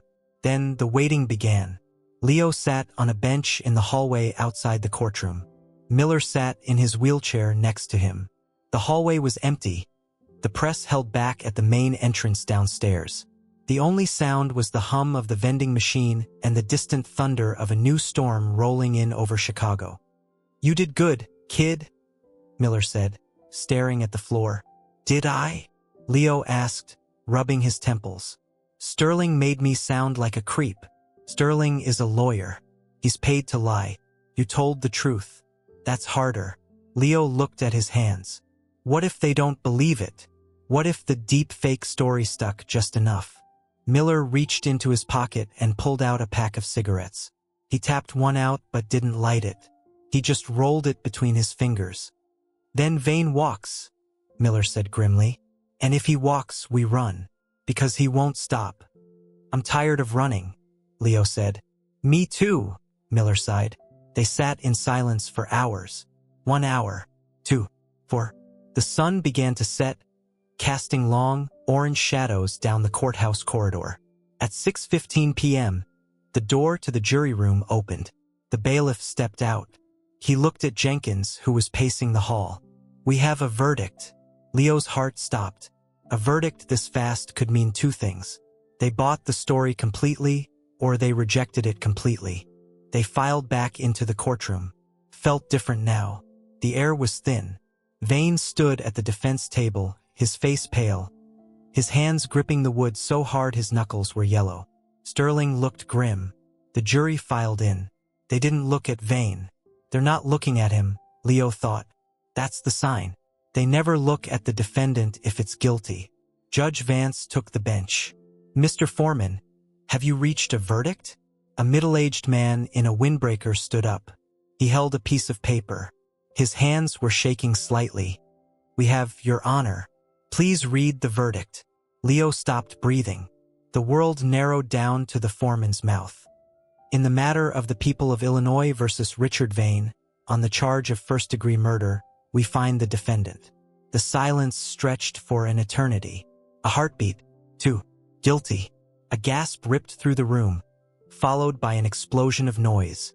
On the charge of conspiracy to commit murder. Guilty. On the charge of obstruction of justice. Guilty. Vane collapsed into his chair as if his strings had been cut. Sterling put a hand on his shoulder, but Vane shrugged it off, staring blankly at the wall. Leo let out a breath he felt like he had been holding for 6 months. He slumped forward, his forehead touching the cool wood of the table. A hand touched his back. It was Jenkins. She was smiling, tears in her eyes. "We got him, Leo," she whispered. "We got him." Judge Vance banged her gavel, but it was futile. The room was chaos. Bailiffs moved in to handcuff Vane. The senator, the untouchable man, was pulled to his feet. His hands were cuffed behind his back. As they led him away, Vane stopped. He turned his head. He looked at Leo one last time. But this time there was no anger, no shark eyes, just the empty, hollow look of a man who had been captured by a ghost. A man who had been erased by a beam of light. Leo didn't look away. He watched Vane disappear through the side door, into the holding cells, into the darkness of the system. Leo stood up. He walked to the gallery rail. Miller was grinning, a wide, tired grin. "Dinner's on me, kid," Miller said. "But not at the hospital cafeteria." Leo smiled. He walked toward the exit. The heavy doors swung open, and the flashbulbs of 100 cameras exploded in his face. A wall of white light. For the first time in his life, Leo Thorne wasn't behind the camera. He was the subject, and he didn't blink. He stepped out into the light, ready for whatever came next. The double doors of the Cook County Courthouse swung open, not like an exit, but like the floodgates of a dam bursting under the weight of 1,000 accumulated storms. Leo Thorne stepped out into the twilight of 26th Street, and the world dissolved into a blinding, stroboscopic white. The flashbulbs were a physical assault, a relentless, popping barrage that seared retinas and turned the descending evening into a fractured, high-contrast nightmare. The roar of the press was a physical wave, shouted questions overlapping into a wall of noise. "Leo, over here. Did Vane look at you? Is it true about the Netflix deal? How does it feel to take down a senator?" Leo didn't answer. He couldn't. His voice had been left inside the courtroom, spent on the witness stand, exhausted by the act of speaking truth to a power that had tried to crush him. He felt hollowed out, a husk of a man held together by the lingering adrenaline and the stiff fabric of the FBI-issued suit. He kept his head down, shielding his eyes with his hand, a gesture that the cameras surely captured and would interpret as either humility or shame, depending on the editor's agenda. Beside him, Detective Miller, now retired by force of a shattered femur and a pension package pushed through with suspicious speed, rolled his wheelchair with the grim determination of a tank commander. He used his cane to clear a path, swinging it not to hit, but to delineate a boundary of personal space that the vultures were eager to breach. "Back off," Miller barked, his voice gravel and iron. "Let the man breathe. The show's over. Go write your obituaries for Vane's career." They reached the waiting sedan at the curb. It wasn't a police car, just a black town car hired by the publishing house that was already bidding for Leo's story. Leo tumbled into the back seat, the leather cool against his feverish skin. Miller hauled himself into the front, groaning as he settled his cast. The door slammed shut, severing the noise of the crowd as if a mute button had been pressed. The sudden silence was deafening. Leo leaned his head back against the seat, closing his eyes. Behind his eyelids, the images still danced. Vane's face as the verdict was read. The hollow, terrified look of a man realizing his mortality. The negative strip glowing on the courtroom screen like a holy relic. "You okay, kid?" Miller asked, looking back over his shoulder. "I don't know," Leo whispered. "Is it over?" Miller lit a cigarette, cracking the window despite the driver's glare. "The trial is over. The appeals will take years. Vane will rot in a federal club fed until he dies or gets shanked. But yeah, the war is over. We survived." "The cleaner?" Leo asked, the loose end that had haunted his sleep for months. "Found in a motel in Gary, Indiana, 3 hours ago," Miller said, blowing smoke into the Chicago night. "Self-inflicted gunshot wound. Or at least that's what the report says. The organization cuts its losses. Vane was a liability, and his cleaner was a receipt they didn't want found." Leo nodded slowly. It was a neat, brutal ending to a messy story. The city digested its monsters and moved on. The car moved through the traffic, the city lights streaking by. Amber, red, white. Leo watched Chicago pass through the tinted glass. It looked the same as it always had. Beautiful, gritty, indifferent. But he saw it differently now. He saw the shadows more clearly.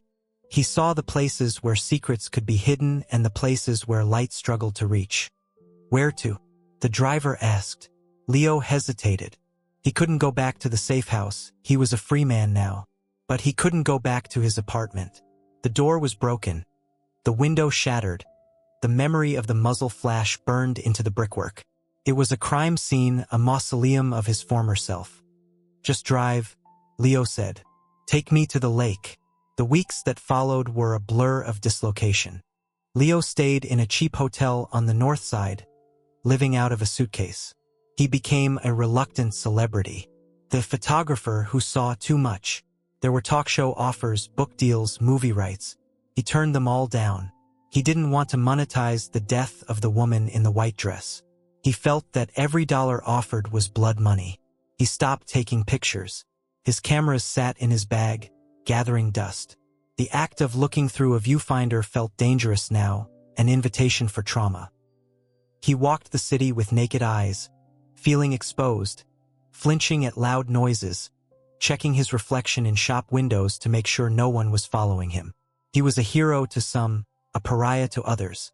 Vane's supporters still trolled him online, calling him a liar, a fake, a destroyer of a great man.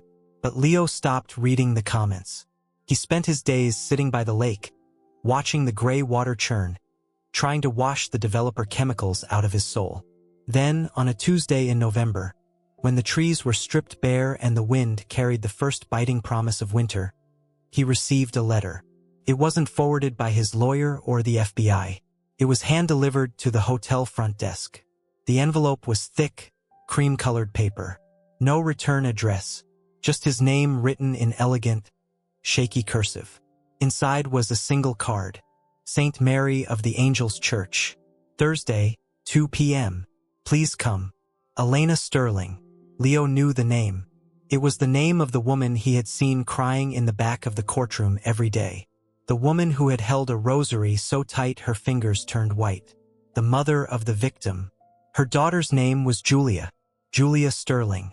A name that had finally been spoken aloud in court, reclaiming her identity from the victim. Leo wore his only good jacket.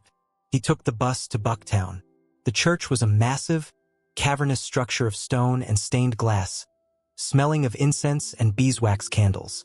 It was empty, save for a solitary figure sitting in the front pew, bathed in the multicolored light filtering through a depiction of the Archangel Michael casting out the devil. Leo walked down the aisle, his footsteps echoing on the stone floor. Elena Sterling didn't turn around until he was standing right beside the pew. She was a small woman, shrunken by grief, but her eyes were clear and dry. She looked like Julia, or rather Julia had looked like her. The same high cheekbones, the same fragile grace. "Mr. Thorne," she said softly. Her voice was steady. "Mrs. Sterling," Leo replied, clutching his hat in his hands. I didn't know if you wanted to see me. Sit." She motioned to the space beside her. Leo sat. The wood was hard and cold. He stared up at the altar, unable to meet her gaze. "I'm sorry," he blurted out. "I'm so sorry I couldn't save her. I saw it happening and all I did was take a picture. I should have called 911. I should have shouted. I should have thrown a brick." Elena reached out and placed her hand on his. Her skin was paper-thin and warm. "The police told me the timeline, Leo," she said, using his first name. "From the moment the argument started to the moment she fell was less than 90 seconds. If you had called 911, the operator would still have been asking for your address when she died. If you had shouted, he might have killed you too." She turned to look at the stained glass. "For 3 months, I didn't know what happened to my Julia. They told me it was a robbery. They told me she was in the wrong place at the wrong time.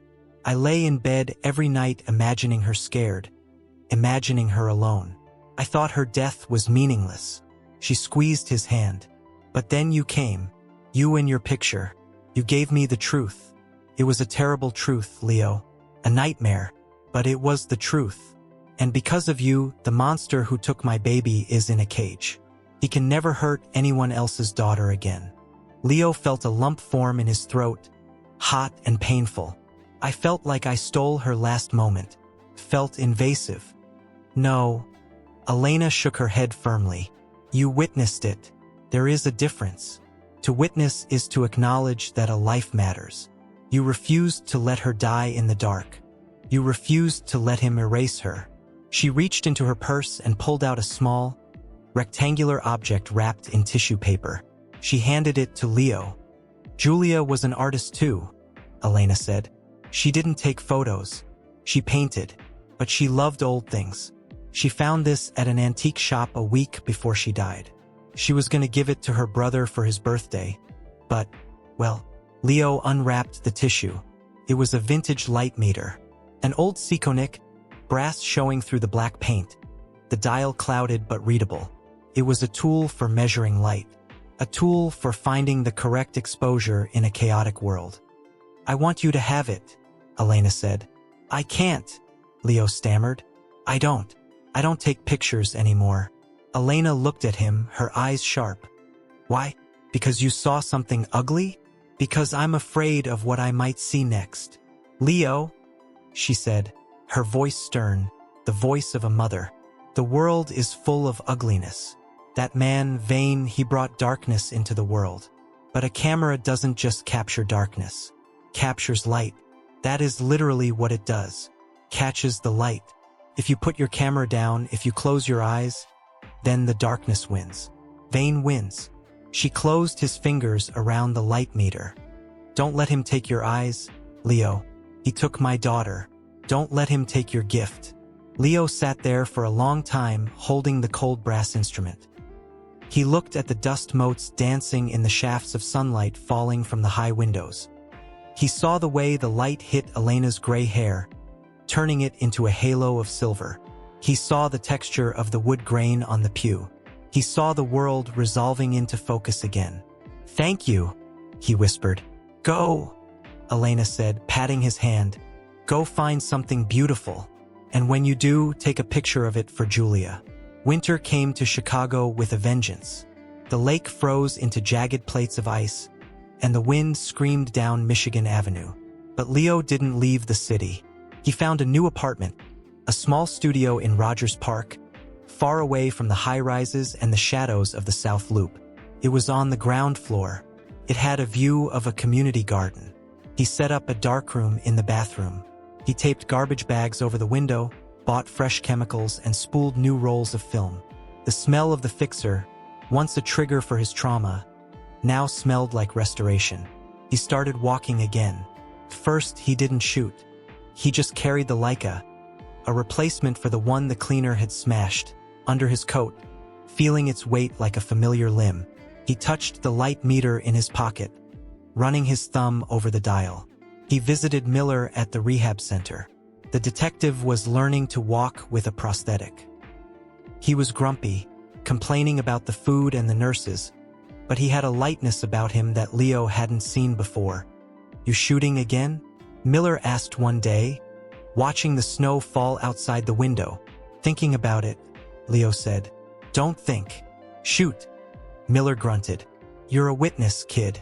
That's a life sentence. Might as well make the best of it." Leo left the center and walked toward the L train.